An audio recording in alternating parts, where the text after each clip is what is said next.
Okay, so you've been a delegate, you've gone through the delegate selection process, and you've actually attended several conventions, San Francisco, Cleveland, and Vancouver. That's right. Excellent. Okay, at each of these conventions, they nominated and elected our international officers. That's correct. Can you tell us who these international officers are? I mean, give us some feeling for the structure of the IBEW.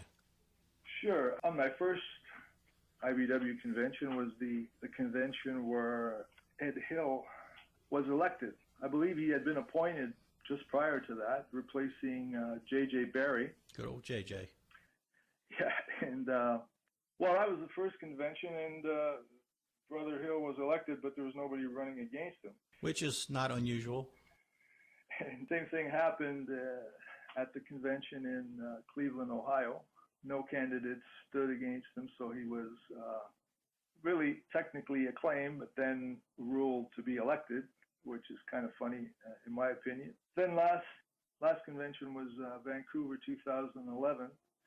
He once again was not challenged because the truth is I had a nominator attempt to nominate me, but wasn't recognized by the chair for various reasons, but which I challenged. But that's really another story there, huh? Exactly. Okay. So we know there's an international president gets nominated, and then he gets elected by these delegates that we send to the convention. That's right. And there's other officers that also get nominated and elected. We know there's a secretary-treasurer. International secretary-treasurer, the International Executive Council. Which is how many? 8 members, I think? 8 members. So you have 8 International Executive Council members, right? That's right. I believe Canada is the 8th district for the International Executive Council. Then there's the international vice presidents for each district. And there's 11 of those. 11 IBEW international districts, of which Canada is District 1. And those elections are held by the delegates in caucuses. Okay, let me just slow down here a little bit and make sure we got all this straight. For our international officers, we have 1 international president. We have 11 vice presidents of the 11 vice presidential districts of the IBEW. And then we have 8 international executive council members from, I guess we would call these executive council districts. Correct. Different from. So we have 11 vice presidential districts, but only 8 IEC, International Executive Council districts. That's correct. And I guess there's some mystery to that, but I don't know it. You have to look at a map to maybe overlay them and see how they relate.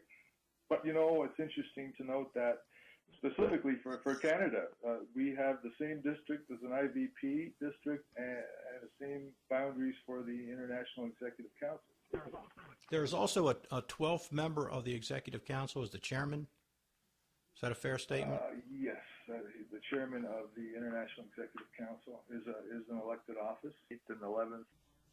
Oh, Perry, we know how the international president is elected. We know that all the delegates, he's nominated on the floor and the delegates cast their votes.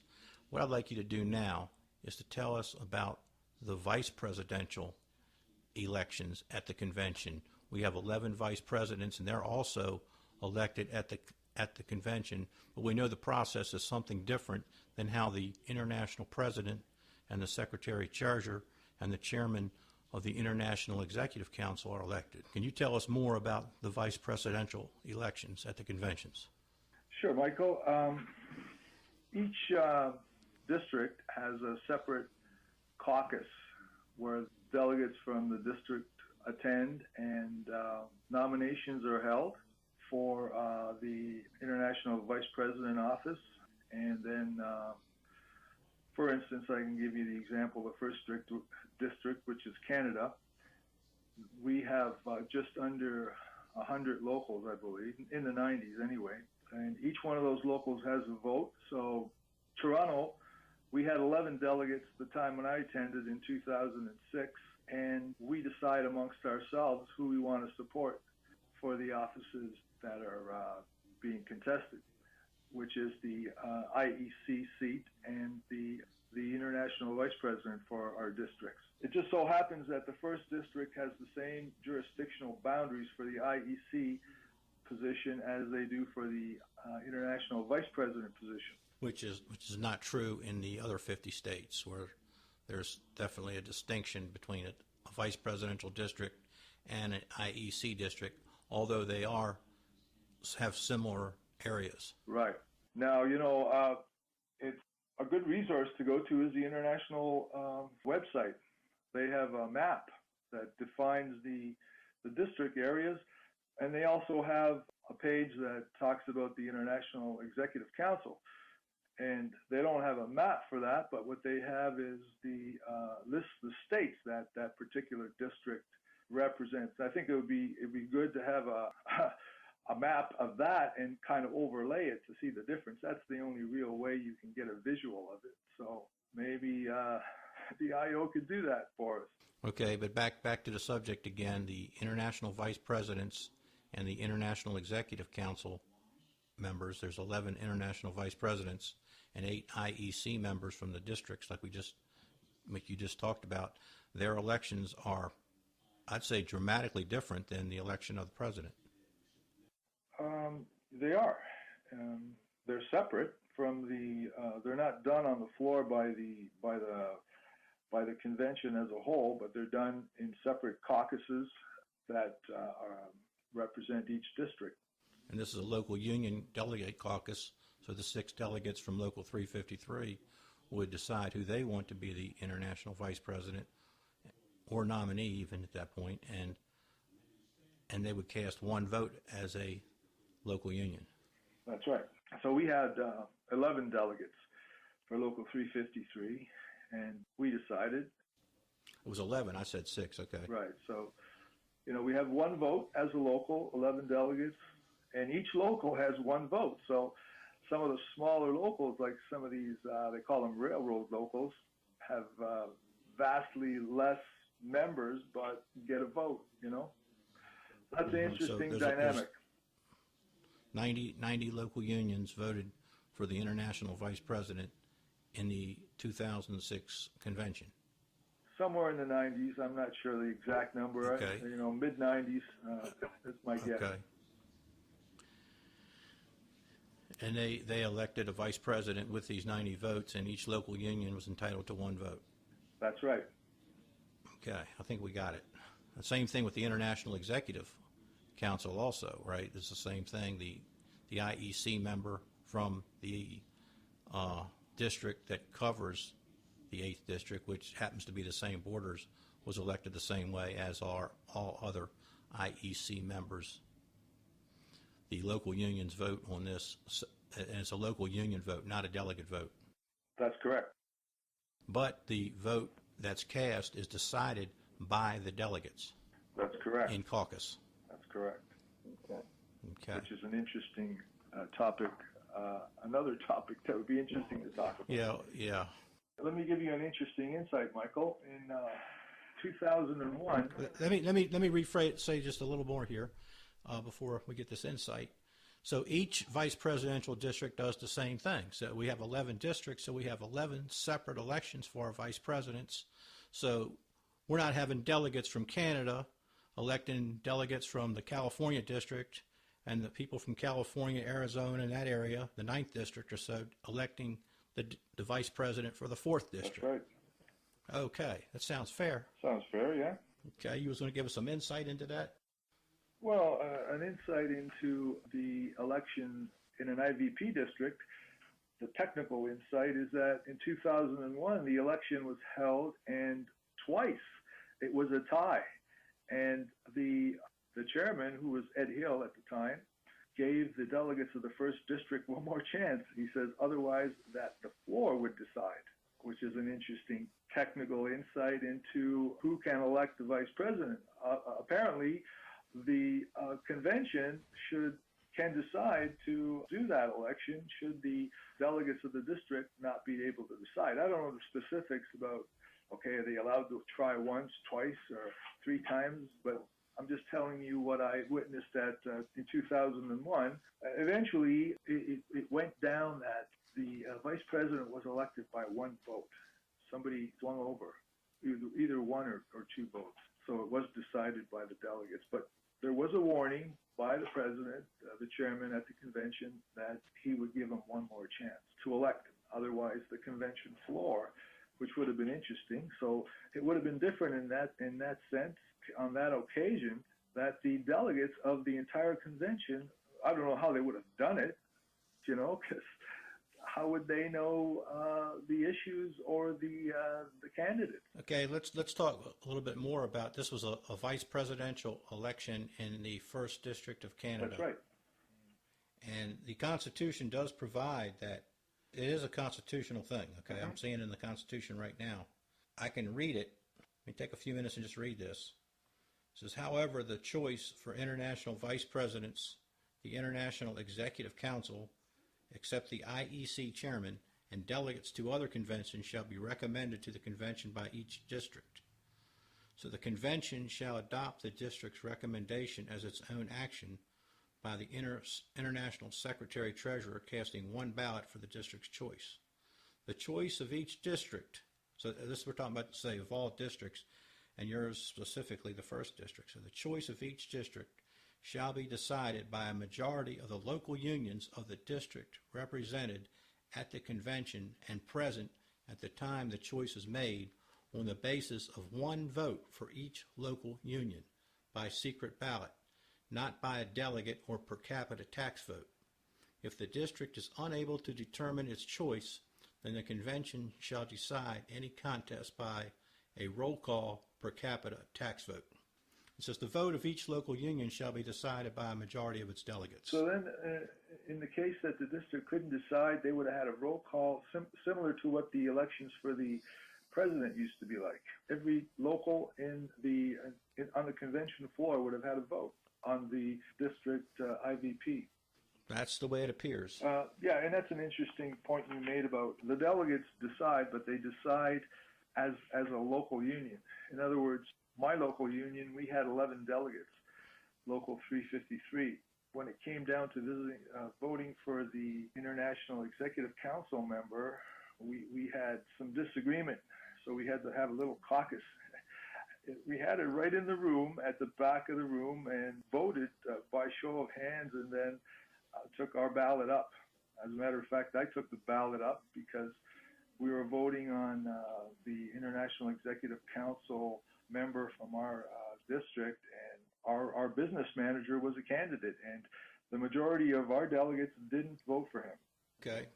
When we elect the international president, then, just to clear this up, make it clearer, every delegate has a vote for the international president and the international secretary and the chairman of the International Executive Council, and this is done by the delegates at the convention, and he must win a majority of these delegates. That's correct.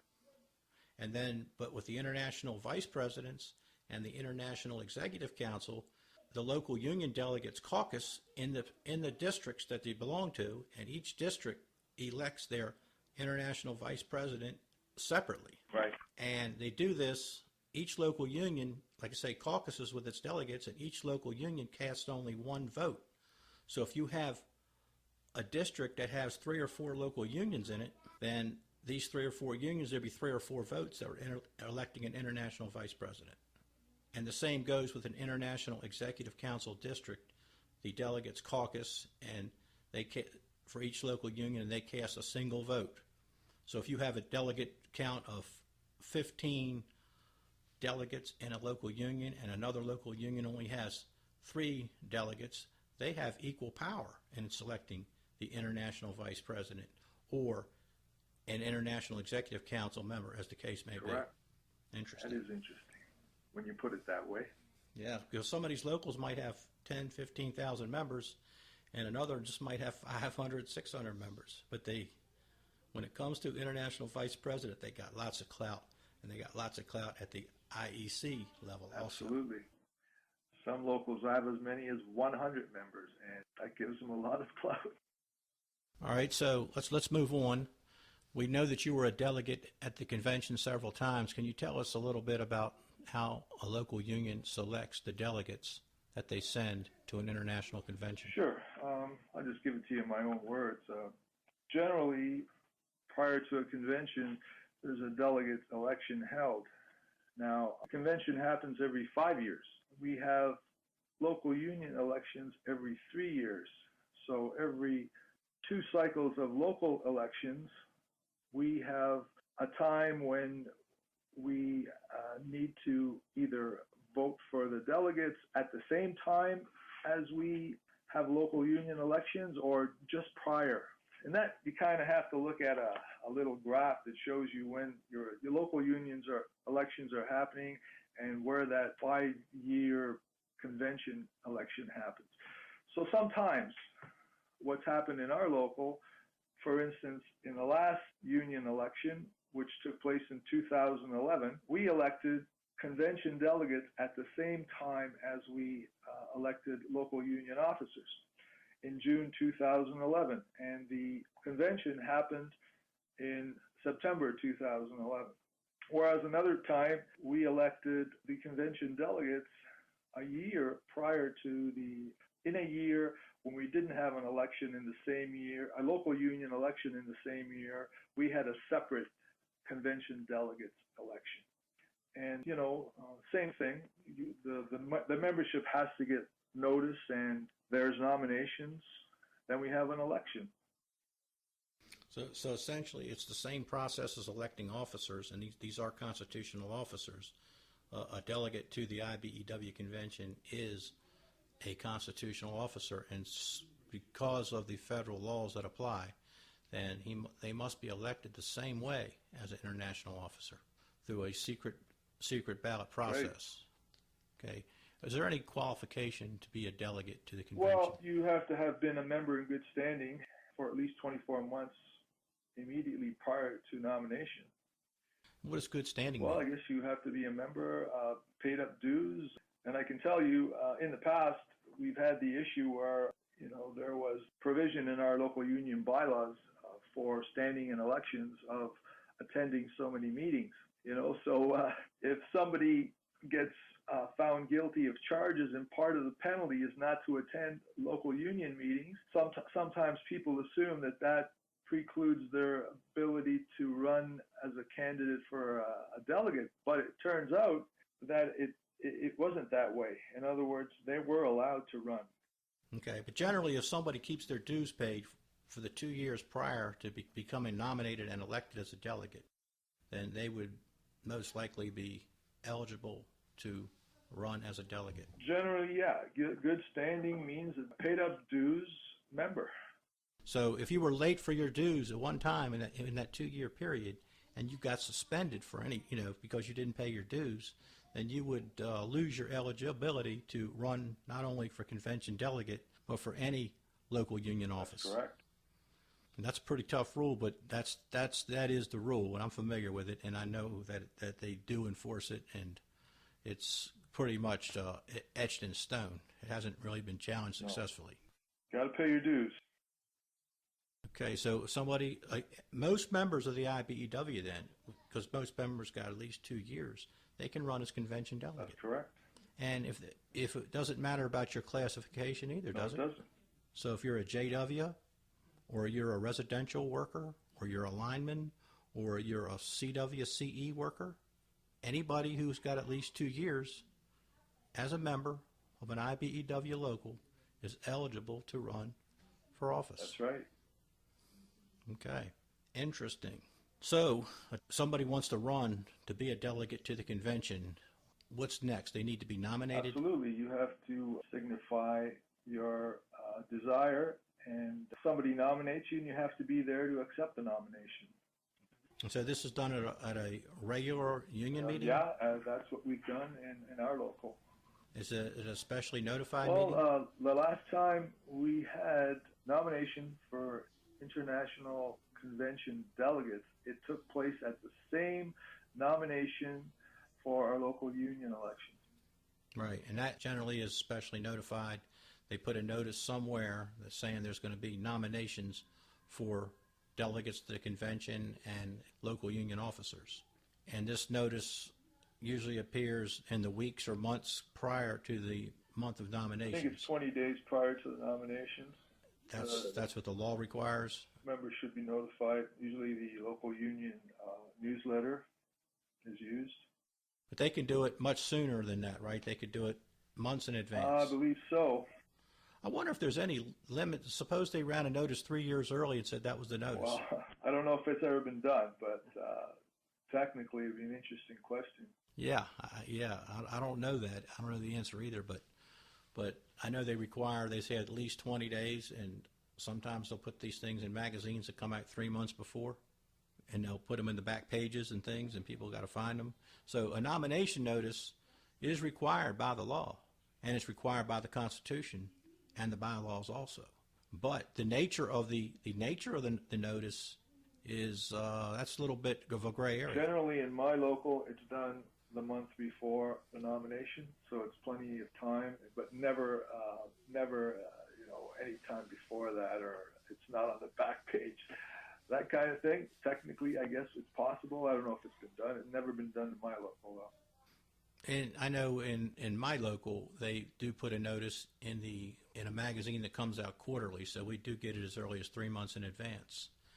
And what they do is in the index of articles, somewhere in there, they'll say nomination and election notice, like on page 23 or something. You got to flip to page 23 to read it. To me, this is not the robust notification that was intended by the bylaws or the Constitution, or what the law would even expect. But it walks a real fine line. Yeah. Well, it's interesting to know. But I guess if they only publish the publication every 3 months, then they technically, then they should probably do a special publication or notice, I would say. It depends on how much they really wanted somebody to know. Well, yeah, you can make sort of those kinds of assumptions, but yeah, I don't want to make a lot of assumptions right now for sure, but the point is that your local union is required to give you nomination notice and election notice when it's electing delegates or local union officers. But this notice that is required will be given, but it may not be as robust as you might think. It might be more obscure than you might think. So if you're interested in running for a delegate, or if you're interested in being a local union officer, you've got to keep your eyes and ears open for this notice and make sure you got your dues paid at least 2 years prior to the month of nominations, which is usually May.